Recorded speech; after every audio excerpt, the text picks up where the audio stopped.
बहुत दुख होता है मुझे ये देख के। राहुल गांधी जी खुद नहीं बोल सकते, अशोक गहलोत से बुलवा रहे हैं। अगर इंदिरा जी होती तो बीजेपी को बैन कर देते। कौन सा नया काम कर देती इंदिरा जी?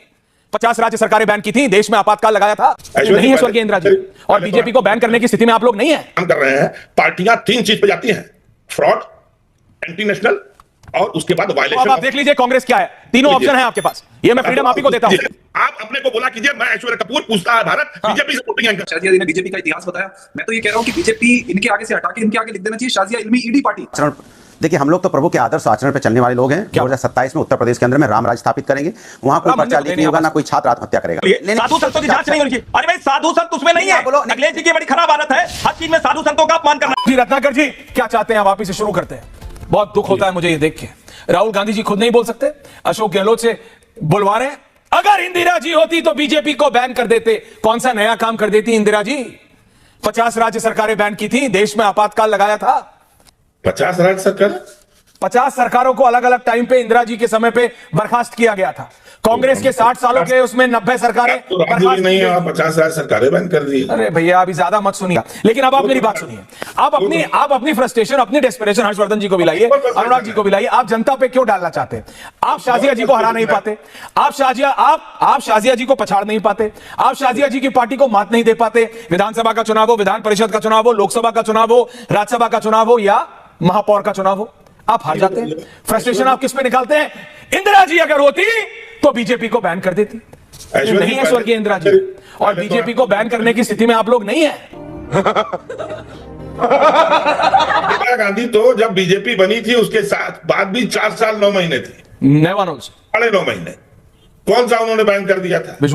आप बुली करते हैं, आप एंटी कॉन्स्टिट्यूशनल काम करते हैं, आप देश में फ्रॉड कर रहे हैं। आपने पीएम केयर फंड बनाया है हजारों हजार करोड़ का, उसमें अशोक चक्र यूज कर रहा है, अशोक स्तंभ यूज कर रहा है, और वो प्राइवेट फंड है। तो आप तो चारों ओर से ऐसा काम कर रहे हैं।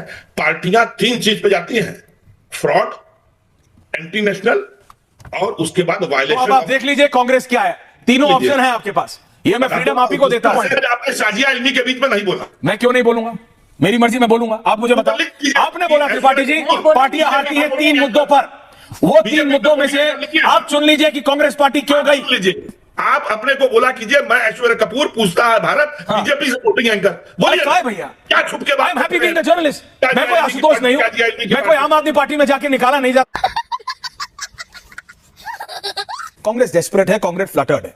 कांग्रेस को समझ नहीं आ रहा कि करना क्या है। उनके नेताओं को नहीं पता। असल में दिग्विजय सिंह को खबर में अशोक जी को खबरों में आना था। सचिन पायलट ने मोर्चा खोल दिया। सचिन ने बोला अगर कर्नाटक में डीके बन सकता है तो मुझे प्रदेश अध्यक्ष तो बनाओ। अब अशोक जी को कुछ बोलना था तो वो इतना बोल गए कि इंदिरा जी बीजेपी को बैन कर देती तो क्या पर ये बात है। अरे सर, क्या बात। देखिए, सोचने वाली बात है कि ये जो पूरी इनटॉलरेंस जो है, ये कैंसिल कल्चर, ये बैन कर देंगे, ये पूरी डिक्टेटोरियल सोच, ये कांग्रेस पार्टी में क्यों है और क्यों हमेशा से रही है, और क्यों आज फिर से जो अशोक गहलोत जी बात रख रहे हैं वो उसी को नुमाया कर रहे हैं कि कहीं ना कहीं छुपा के आप उसको रखेंगे, लेकिन मानसिकता वही है।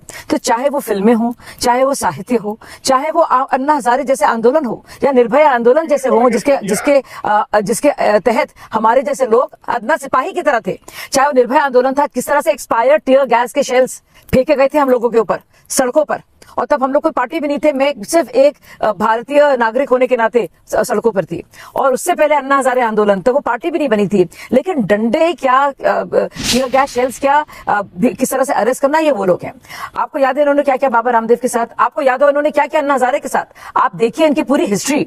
और प्रेस में उस सबसे पहले जब मैं पत्रकार रही थी, जैसे कि आप हैं, एंकर थे, हम लोग की इजाजत नहीं थी कि इस गांधी परिवार के बारे में कुछ भी बोल लो। ये बड़ी अच्छी बात कही आप जी। एक तो सबसे पहली बात तो हमें ऐसा लगता है कि जो बीजेपी है वो बीजेपी रही नहीं। इन्होंने अपना इतिहास बताया, शाजिया जी ने बीजेपी का इतिहास बताया। मैं तो ये कह रहा हूं कि बीजेपी इनके आगे से हटा के इनके आगे लिख देना चाहिए शाजिया इल्मी ईडी पार्टी। अब ये बीजेपी नहीं रही है।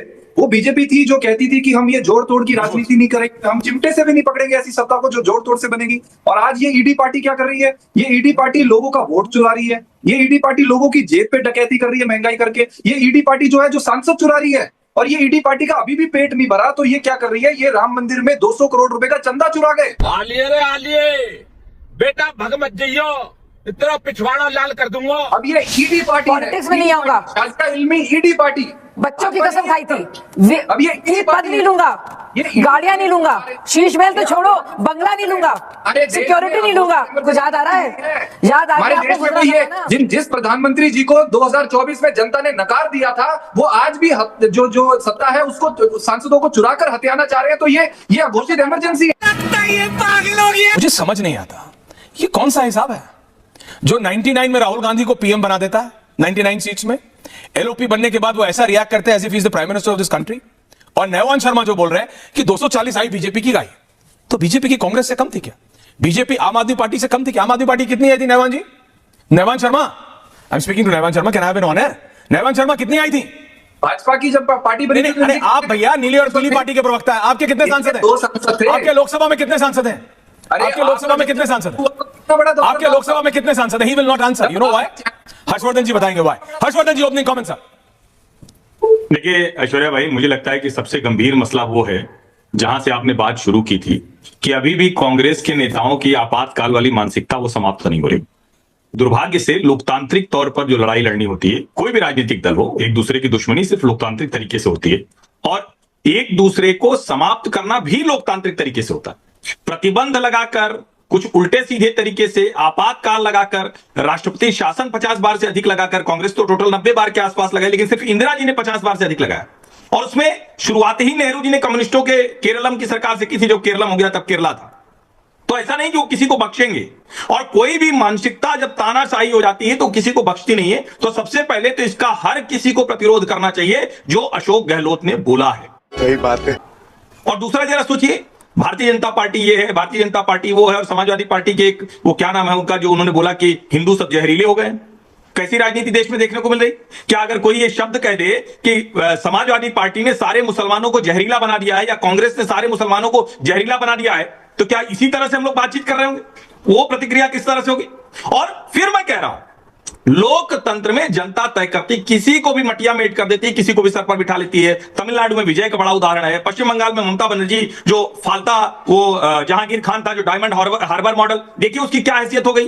तो मेरा यह मानना है कि लोकतांत्रिक तरीके से आपको लड़ाई लड़नी चाहिए। जनता के हाथ में ताकत है, जब आपका घमंड दिखता है, अहंकार दिखता है, और इस देश में एक बड़ा वर्ग है, उसमें हमारे जो पत्रकार मित्र हैं, बौद्धिक जमात है, उनका बड़ा योगदान रहा है कि कांग्रेस सत्ता की पार्टी है, भाजपा विपक्ष की पार्टी है, आज तक वो पचाने को तैयार नहीं। ये कौन सा लोकतंत्र हो सकता है भाई कि कांग्रेस चाहे जो करे? और मैं आपको बताऊं, अभी चूंकि चर्चा बहुत हो रही है, 2001 में छत्तीसगढ़ विकास पार्टी बनाकर भारतीय जनता पार्टी के 12 विधायक चले गए थे, अजीत जोगी ने तोड़ लिया था, तब भी तो यही स्थिति थी ना। मेरा मानना है कि लोकतंत्र में राजनीतिक दल सत्ता के लिए हर धक्करम करते हैं, हर तरह की तोड़फोड़ करते हैं, जो कि नहीं होनी चाहिए आदर्श स्थितियों। लेकिन कोई एक पार्टी करे तो लोकतंत्र समाप्त, दूसरी पार्टी करे तो ये तो अच्छा कर रहे थे, जैसे अशोक गहलोत ने 6 बसपा के विधायक खा लिए थे, पता ही नहीं चला। तो मुझे लगता है कि लोकतंत्र में ठीक से बात करनी पड़ेगी, समग्र तरीके से। ये टुकड़ों टुकड़ों में बात नहीं हो सकती। बात तो सही है। देखिए हम लोग तो हम लोग तो प्रभु के आदर्श आचरण पे चलने वाले लोग हैं। 2027 में उत्तर प्रदेश के अंदर में राम राज स्थापित करेंगे। वहां कोई पर्चा लीक नहीं होगा, ना कोई छात्र आत्महत्या करेगा, ना किसान आत्महत्या करेगा, उसका सम्मान होगा, महिलाओं का सम्मान होगा, युवाओं का सम्मान होगा। और जिस तरह से विकास की राजनीति हम लोग करते रहे, विकास की राजनीति होगी, भ्रष्टाचार खत्म हो।